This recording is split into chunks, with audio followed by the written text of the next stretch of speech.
Lewis, who's been a Superior Court judge for over 18 years, and she will be on your ballot.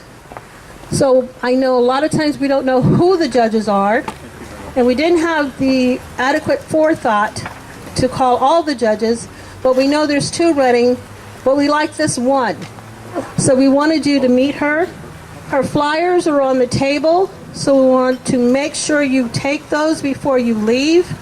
Even if you don't need the information and you have voted already, pass the information on, what your great impressions are of Jacqueline.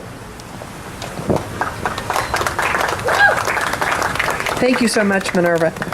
As Minerva said, my name is Jacqueline Lewis, and I'll correct her a little bit. I'm going to be a Superior Court judge, hopefully, on November 4th, but what I have been is a Los Angeles Superior Court referee and then a commissioner over the last 17 years.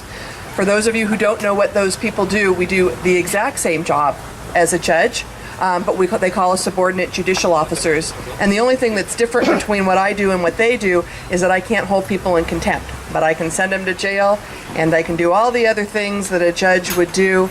I worked actually for 17 of those years, except for the last 8 months, in our child abuse and neglect court at Edelman's Children's Court in Monterey Park. So most of the calendar I handled, in fact, Barbara and I'm surprised have not run into each other because we use DMH a lot with our kids and with our abuse and neglect. I would let you know that I really am looking forward to taking this next step. I've been training new judges for as many years as I can remember, and it's sort of time for me to take that step and be one. I'm happy to take questions at the end, but I'll tell you a little bit about myself. I went to UC Berkeley for law school, and like I said, I did child abuse and neglect as an attorney representing the Department of Children and Family Services for about 7 years before I first took the bench, and I've been sitting on the bench ever since. The last 8 months, they've got me sort of have robe, will travel. I do everything from traffic arraignments to misdemeanor trials, and I do parole and probation revocation hearings. So I'm sort of all over in many different courts, but it's giving me a really different insight into things.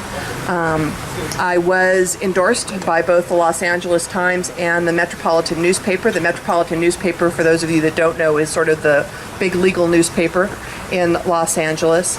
I was, in 2010, actually voted by the judges in California as the Juvenile Court Judge of the Year in 2010. Thank you. I love the communities. I love Los Angeles. I was talking earlier to Spence about just loving kids. I think that it's really important that our judges know what they're doing, frankly, and I think that experience matters. The person I'm running against is a district attorney, from everything I heard. He's a really good guy. He's a really good attorney. But I'm a really good judge, and that's what we've been doing. That's what I'm running for. And I think that experience matters. And I'm happy to take any questions, because I find as I go around that people have a ton of questions and never get a chance to ask them from either juvenile court judges or judges in particular. So if anybody has anything they'd like to ask, I will tell you I will appreciate your vote. As Minerva said, I'll actually bring some paperwork around to the tables.